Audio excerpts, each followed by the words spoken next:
सच्चिदानंद सद्गुरु साईनाथ महाराज की जय। ओम साईराम। मित्रों, आज का ब्लॉग आप सभी हमारे साईं परिवार के लिए विशेष लाभकारी और कल्याणकारी है, क्योंकि आज के ब्लॉग में हम अपने साईं परिवार के लिए गुरुवार की बहुत ही विशेष पूजा लेकर के आए हैं, जो एकमात्र पूजा अपने आप में हजारों पूजा के बराबर है और साईं की कृपा निरंतर आपके घर परिवार पर बनेगी। जिन परिवारों में दुख, दरिद्रता, निर्धनता, कर्ज, दाम्पत्य जीवन, कलह अगर घर में चल रहा है, दाम्पत्य जीवन में कलह चल रहा है, घर परिवार में कलह चल रहा है और घर की तरक्की रुक गई है, उन सभी परिवारों को यह गुरुवार की विशेष पूजा करनी चाहिए और जीवन में धारण कर लेना चाहिए इस पूजा को। ये पूजा करनी कैसे है और क्या क्या इससे लाभ है, हम यह सब बताएंगे। तो सबसे पहले क्या क्या चीज़ लेना है पूजा में, यह आप जान लें। देखिए, गुरुवार की जो विशेष पूजा होती है, यह गुरु का दिन होता है, भगवान विष्णु का दिन होता है। और जब भगवान विष्णु का दिन होता है तो माँ वैभव लक्ष्मी भगवान विष्णु के चरण कमल में विराजमान होती है। तो इसका मतलब है कि माँ वैभव लक्ष्मी भी आपके घर परिवार में पधारती हैं अगर यह पूजा किया जाए। तो करना क्या है, सबसे पहले आप थोड़ा सा हल्दी ले लें और उसके बाद थोड़ा सा उसमें चावल बिना टूटा हुआ, जिसको अक्षत बोलते हैं, उसको डाल दीजिए। और उसके बाद एक घी का दीप ले लीजिए, पीला फल ले लीजिए। अगर पीला फल आपको नहीं मिल पाता है तो आपको क्या करना है, पीला लड्डू जो आता है मोतीचूर का, मार्केट से आप ले लीजिए, मिठाई की दुकान से, उसका भोग लगाना रहेगा।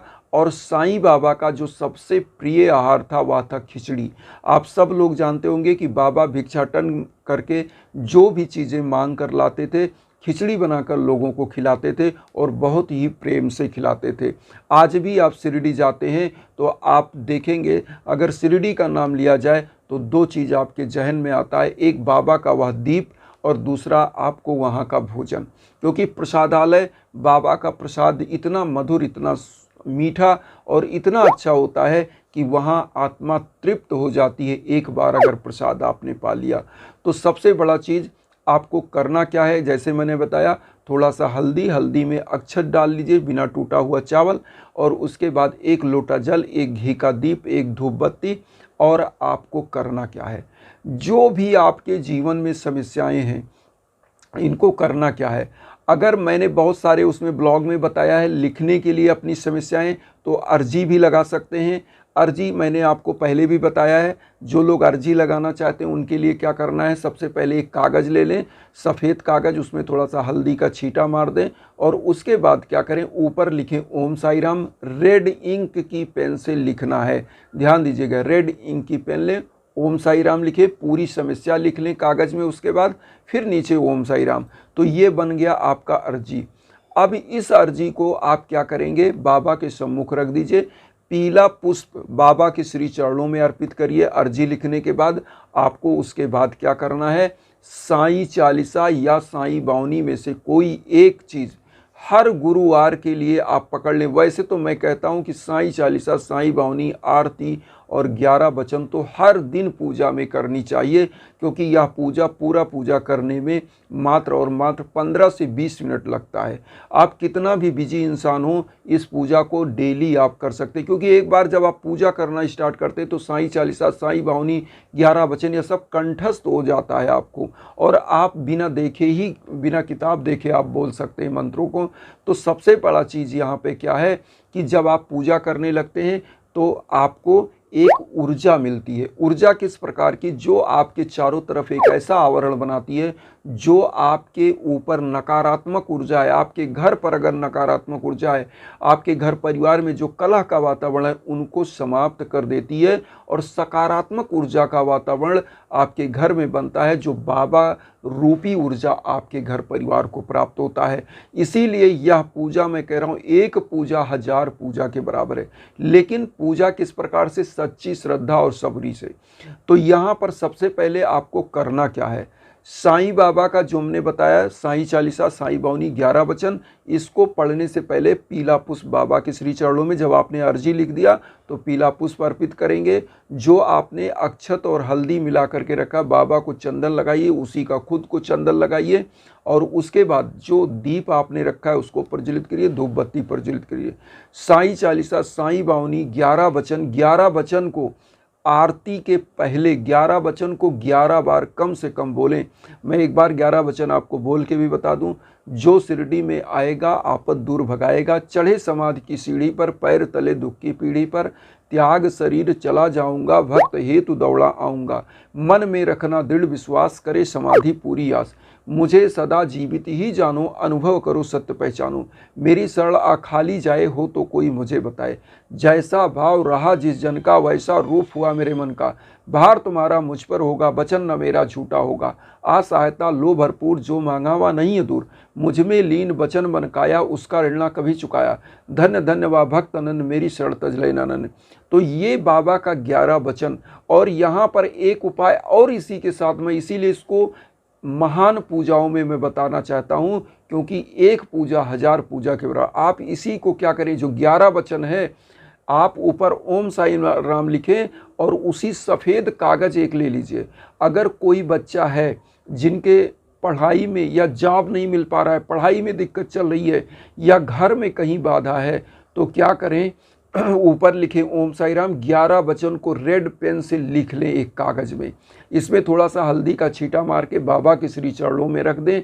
एक बृहस्पतिवार से लेकर के 7 बृहस्पतिवार इसको बाबा के श्री चरणों में रहने दें, और उसके बाद इसको अपने मुख्य दरवाजे पर कहीं लगा दें। आप कहीं से भी आएंगे, बाबा का 11 वचन जैसे ही आपके आँख के सामने पड़ेगा, आपके ऊपर से जितनी ग्रह बाधाएं हैं वह समाप्त होंगी, और नकारात्मक ऊर्जा लेकर के कभी आप अपने घर में एंट्री नहीं कर पाएंगे, और ना तो नकारात्मक ऊर्जा कभी आपके घर में प्रवेश कर पाएगी। ये एक प्रकार से शक्तिशाली यंत्र बन जाएगा बाबा का 11 वचन। तो बाबा का 11 वचन लिख लें, और जो भी घर परिवार में बीमार हो सदस्य हो, ये सब की बीमारी को भी दूर करता है, क्योंकि बाबा का यह 11 वचन श्रवण मात्र से, पढ़ लेने मात्र से आपके जीवन से बाधाएं समाप्त होने लगती हैं। और किसी भी साईं मंदिर में कभी भी, जब भी आपको छुट्टी मिले, जब भी आपको टाइम मिले, तो ज़रूर गुरुवार को जाएं, और शिरडी तो ज़रूर जाना चाहिए। अगर आपके पास नहीं टाइम है कोई बात नहीं, लेकिन जब भी जीवन में टाइम मिले तो शिरडी ज़रूर जाएं, बाबा का कृपा लें। और यहाँ पर एक चीज़ और कहेंगे, और जो खिचड़ी का आपने भोग लगाया है उसको कुछ गरीबों दीन दुखियों में आप वितरित करिए। और इसी प्रकार से जो आपने लोटे का जल रखा है इसको पूरे घर में छिड़क दीजिए। जो पीला फल या मिठाई का भोग लगाया है सभी परिवार को दीजिए, कुछ गरीबों को दीजिए। बाबा की कोई भी पूजा तभी पूर्ण मानी जाती है जब गरीबों दीन दुखियों की भी सेवा की जाए। तो ये चीज़ जो भी आप चढ़ाते हैं भोग लगा के, गुरुवार की पूजा में, गुरुवार के दिन जरूर गरीबों दीन दुखियों की भी सेवा करें आप। जब भी जीवन में भीषण बाधाएं आएँ तो यज्ञ याजन हवन भी जरूर कराना चाहिए। मैं बार बार हर ब्लॉग में यह चीज़ कहता हूँ कि जब भी जीवन में भीषण बाधाएं आएँ तो आपके नाम पर, आपके गोत्र पर संकल्प होने के बाद जो यज्ञ होता है, मंत्रों का जाप होने के बाद, तो वह करता क्या, जैसे मान लीजिए आपका नाम और गोत्र संकल्प हुआ, तो संकल्प होने का मतलब क्या है, जैसे आप एक लेंस लेते हैं और ऊपर सूर्य होता है और लेंस उस सूर्य के सामने करते हैं। अगर लेंस सूर्य के सामने अगर आप करते हैं तो आप देखेंगे सूर्य की जो ऊर्जा है उसको कंसाइज करके एक कंसालिड जगह पर फोकस करता है लेंस, और वह कंसाइज ऊर्जा क्या करती है, वहाँ पर उस कागज़ में अगर लेंस के नीचे कागज़ रखा जाए तो आग लग जाती है, क्योंकि एक ऐसी ऊर्जा को वो लेकर वहाँ से ला करके और संकुचित स्थान पर फोकस कर देती है, जो कंसाइज मतलब एकदम कंपैक्ट ऊर्जा बन जाती है। तो होता क्या है कि वहाँ पर आग लग जाता है। मतलब इसी प्रकार से जब साईं रूपी ऊर्जा को और कोई आपका दिव्य जो आत्माएं हैं जो पूजा करी जाती है जिसके माध्यम से, तो होता क्या है कि उस ऊर्जा को आपके नाम और गोत्र पर डाला जाता है, तो विश्व के कोने कोने में आप कहीं हो तो आपके जीवन से वह हर्डल समाप्त होने लगता है। जैसे मैं आज एक आप लोगों को उदाहरण बताना चाहूँगा कि आज ही मुझे एक न्यूज़ मिला, हमारे एक साईं परिवार के लोग हैं जिन्होंने बताया कि गुरुजी मेरे दाम्पत्य जीवन में जो दिक्कत चल रही है वह दूर हुई, और उनको संतान की प्राप्ति नहीं हो रही थी, इसीलिए दाम्पत्य जीवन की दिक्कत चल रही है। और उनको क्या हुआ कि इस समय मतलब वह कंसीव भी कर ली। और एक न्यूज़ और आया कि सबसे बड़ा चीज़, कि उनके बच्चे का मल्टीनेशनल कंपनी में जॉब लगा, जबकि उनका बच्चा एमटेक किया हुआ टेक्निकल बच्चा था और वह काफ़ी समय से जो है एक प्रकार से बहुत ज़्यादा दिक्कत में थे, क्योंकि जो भी बच्चा हाईली एजुकेटेड होता है और सफ़र करे तो आप समझ सकते हैं उस घर परिवार का कहानी। तो उनके लिए हमने हवन किया था। बहुत ही खुशी मुझे मिली कि उनका जीवन तरक्की की तरफ बढ़ रहा है और बाबा की कृपा उन पर बन रही है। तो यही मैं कहना चाहता हूँ कि यज्ञ याजन हवन क्या करते हैं, आपके जो चारों तरफ नकारात्मक ऊर्जा होती है उस ऊर्जा को दूर करते हैं। क्योंकि वह हवन क्या होता है, लेंस, जैसे हमने बताया ना, सूर्य के सामने जब आप लेंस करते हो तो वह सूर्य की ऊर्जा को एक जगह पर फोकस करता है, छोटी सी पॉइंट पर, और वहाँ पर क्या होती है कि इतनी ऊर्जा होती है कि वहाँ पे आग लग जाती है। अगर कागज़ रख दिया जाए या कोई भी चीज़ उसके नीचे रखा जाए तो वहाँ आग लग जाती है। इसी प्रकार से जो आपके जीवन में नकारात्मक ऊर्जा होती है तो मंत्रों के द्वारा ही उस हर्डेल को समाप्त किया जाता है। तो यही चीज़ें होती हैं किसी भी ईश्वर के नाम से जब आपके उस संकल्प पर पूजा होता है तो आपका जीवन संवर जाता है।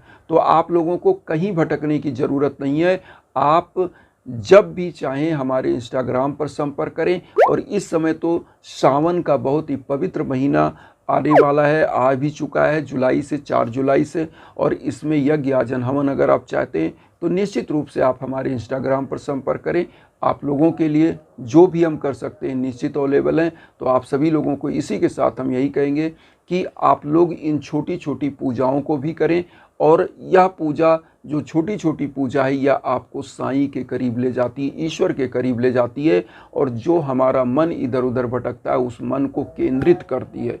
तो पूजा जब मन को केंद्रित करती है तो आपके अंदर एक ऊर्जा आती है, सकारात्मक ऊर्जा, और उस ऊर्जा से आपकी आत्मा जब उसके तरंग मिलते हैं तो आपका जीवन खिल जाता है। इसी भावना के साथ यही कहेंगे कि वसुधैव कुटुंबकम की जो भावना हम लेकर चल रहे हैं उसमें आप सभी लोग चैनल को सब्सक्राइब करके अपना आशीर्वाद दीजिए। उन साईं भक्तों तक वीडियो को जरूर शेयर करिए जो किन्हीं कारणों से कष्ट में, दुख में। इसी भावना के साथ ओम साईं राम।